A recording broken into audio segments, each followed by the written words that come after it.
नमस्कार दोस्तों, home science academy में आपका स्वागत करती हूँ। आज मैं आपके लिए फिर से एक नया टॉपिक, फिर से दो टॉपिक लेकर के आया। नया टॉपिक नहीं, फिर से मैं दो टॉपिक लेकर के आई हूँ। जिसमें मैंने कुछ विटामिन के क्वेश्चन लिए हैं और आपको जो मिलावट चैप्टर छूट रहा था वो मैं आपको यहाँ पर आज क्लियर करूँगी।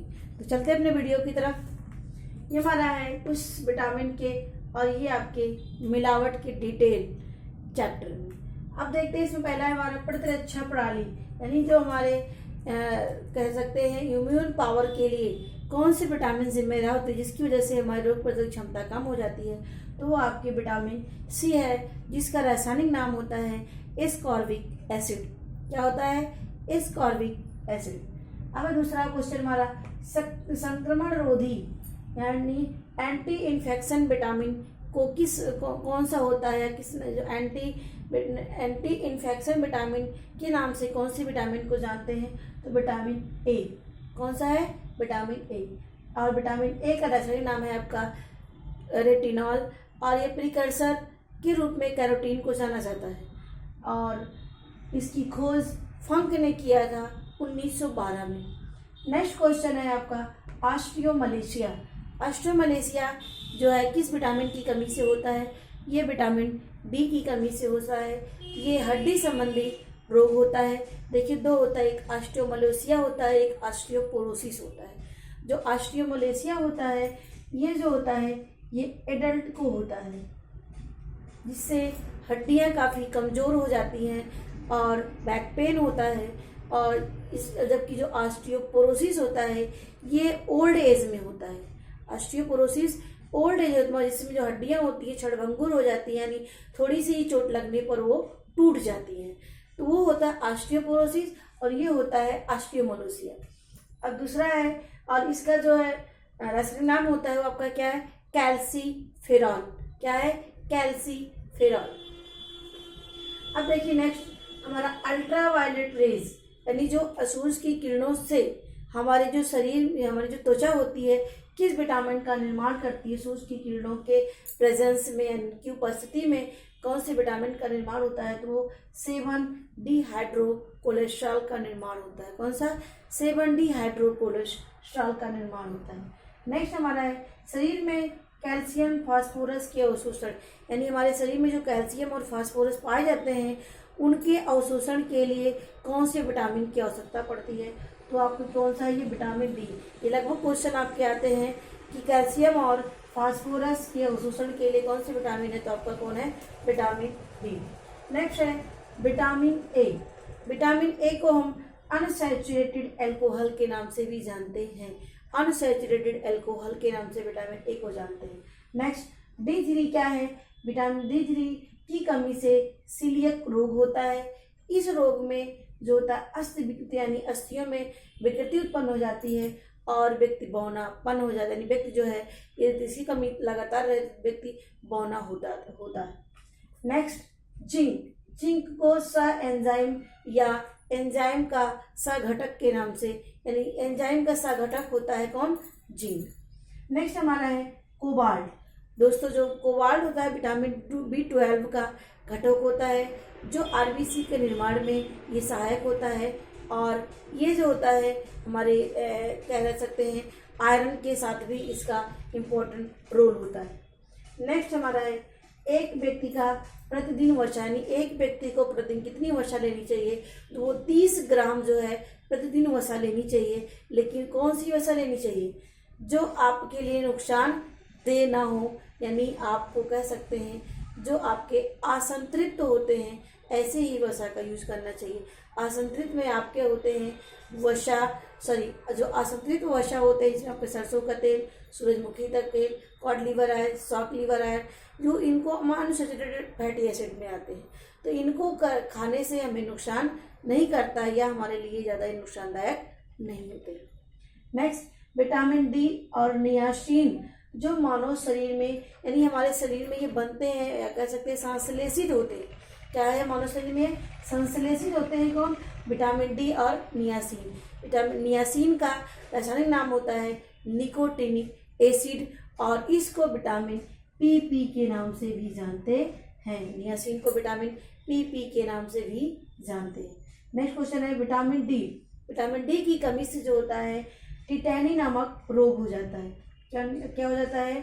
टिटैनी नामक रोग हो जाता है, जिससे हमारे शरीर में कैल्शियम का उत्सर्जन, जिससे यानी हमारे शरीर से कैल्शियम जो होते हैं लगातार निकलते जाते हैं, जिससे हमारे हाथ पैरों में ऐंठन होती है, बहुत असहनीय दर्द होता है। तो इसी को हम टिटैनी कहते हैं और देसी भाषा में कहते हैं टाँच का पकड़ना। तो टाँच ही पकड़ना वो टिटैनी ही होता है। अब नेक्स्ट चलते हैं, हमारा नया टॉपिक है मिलावट, जिसको हम एडल्ट्रेशन के नाम से जानते हैं। एडल्ट्रेशन यानी मिलावट को हम अंग्रेजी में एडल्ट्रेशन कहते हैं। देखिए, जो एडल्ट्रेशन होता है वो दो रूप से किया जाता है, एक जानबूझकर किया जाने वाला मिलावट और एक अकस्मात मिलावट। तो दोस्तों, इस मिलावट के लिए सरकार ने एक एक्ट पारित किया जो 1954 में किया था, PFA यानी प्रिवेंशन ऑफ फूड एडल्ट्रेशन। क्या है? प्रिवेंशन ऑफ फूड एडल्ट्रेशन, जो 1954 में सरकार के द्वारा ये लागू किया गया है, जिसमें एडल्ट्रेशन में कोई दोषी पाया था तो उसके लिए दंड यानी पनिशमेंट का भी प्रावधान रखा गया। तब इसमें देखते हैं जानबूझ का मतलब, जो हम जानबूझ कर, वैसे दूध में पानी का मिलाना, जैसे जबकि जो आपका अकस्मात होता है, जैसे जानबूझ में आपका घी है उसमें डालडा का ऐड कर देना, और आपका सरसों का तेल है तो उसमें आप रिफाइंड मिला देना, सरसों का तेल है डालडा मिला देना। तो ये सारी चीज़ जो जानबूझ कर करते हैं, जिससे उसकी गुणवत्ता में कमी आती है, लेकिन जो ग्राहक होते हैं यानी जो उपभोक्ता होते हैं उनको आर्थिक रूप से और शारीरिक रूप से उसका नुकसान उठाना पड़ता है। अब आपका अकस्मात में होता है जो अकस्मात हो जाते हैं, जैसे फफूंदी लगना, जीवाणु उसमें उत्पन्न हो जाना, वायरस उत्पन्न हो जाना, सड़ जाना अकस्मात, तो ये हमारी अकस्मात में होते हैं। तो ये नहीं कि जब जानबूझ कर किए जाने वाले मिलावट होते हैं, ये आपके कई प्रकार के होते हैं। जो मैंने कुछ इंपॉर्टेंट जो आपके आते हैं बस मैं वही आपको ले लिया है। इसमें आपका है सरसों का तेल, यानी सरसों का तेल यदि जो लेते हैं होता है उसमें आर्जिमोन को मिलाया जाता है, जिससे उसकी गुणवत्ता में कमी हो जाती है, लेकिन जो विक्रेता होते हैं उनको इसके कम मतलब उनको नुकसान फायदा होता है, यानी जो चीज़ें हैं उस चीज़ों में निम्न चीज़ों को मिला करके वो उच्च दामों में बेचते हैं, इसीलिए उनको वो फायदा होता है। तो सरसों के तेल में आर्जिमोन का तेल मिलाते हैं, और तिल के तेल में भिनौने का तेल, कभी कभी मोटर में जो ऐसे तेल डाले जाते हैं वो भी इसमें ऐड कर दिए जाते हैं। नेक्स्ट हमारा खोया में आपकी स्टार्च मिलाए जाते हैं, बासी रोटी यानी स्टेल ब्रेड मिलाए जाते हैं, आलू या पूड़ी को यानी किसी में से कोई एक चीज़ या दो चीज़ को ऐड करके उसकी गुणवत्ता में कमी कर देते हैं और रेट उसका उच्च रहता है। अब आता है नेक्स्ट हल्दी में कोलतार रंग मिलाते हैं, और इसमें जो केमिकल मिलाता है आपका लेड क्रोमेट का, यानी जो आपकी हल्दी होती है साबुत हल्दी में मिलाते हैं कोलतार रंग और लेड क्रोमेट रंग इसमें मिलाते हैं। अब देखते हैं हींग में गोंद या आटे को जो है मिलावट करते हैं। कॉफ़ी में भुनी इमली या जो बीज होते हैं उस बीज को, जो ब्राउन कलर के ऐसे बीज होते हैं उनको मिला करके कॉफ़ी बनाते हैं। नेक्स्ट दाल में केसारी दाल को मिलाते हैं, जो आपकी उड़द की दाल, चने की दाल, अरहर की दाल, इसमें केसारी की दाल मिलाते हैं, जिससे यदि लगातार इसका यदि उपयोग किया जाए व्यक्ति जो है अपंग या विकलांग हो सकता है, यानी लथरिज्म नामक बीमारी हो जाती है केसारी की दाल को खाने से। ये केसारी नहीं है, खेसारी, ये आपका खेसारी की दाल है। अब नेक्स्ट हमारा इसकी कैसे पहचान करेंगे उस पदार्थ में मिलावट है। तो इसमें सबसे पहले दो प्रकार की पहचान कर सकते हैं, भौतिक रूप से और रासायनिक रूप से।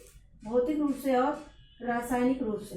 भौतिक में क्या होता है कि जिसमें हम देख करके उसका निरीक्षण करके या ब्लॉटिंग पेपर का उपयोग करके सूक्ष्मदर्शी से देख करके उस पदार्थ में हम यानी देख करके मिलावट का पहचान कर सकते हैं।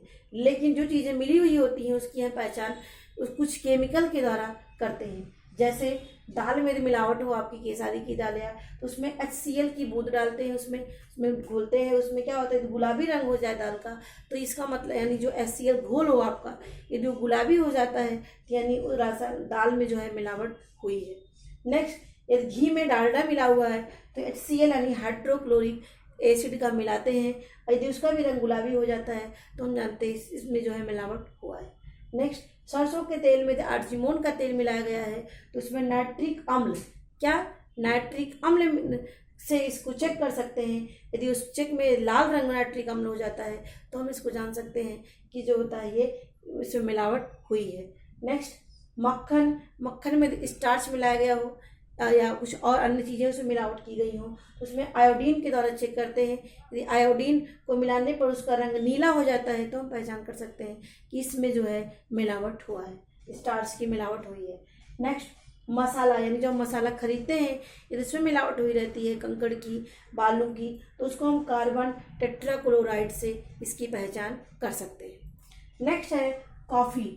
हमारा कॉफ़ी में यदि मिलावट हो तो उसको पोटेशियम परमैंगनेट यानी KMnO4 यानी जिसको आप लाल दवा कहते हैं, उसको मिलाने से यदि उससे जो है चेक करते हैं, और उसको चेक करने के बाद उसके बाद आयोडीन की कुछ बूंदें उसमें डालते हैं, और आयोडीन की बूंद डालने के बाद यदि नीला हो जाता है तब हम पहचान कर सकते हैं कि कॉफ़ी में स्टार्च की मिलावट हुई है। तो दोस्तों, ये है हमारी वीडियो विटामिन और मिलावट। मेरी वीडियो देखने के लिए आपको धन्यवाद।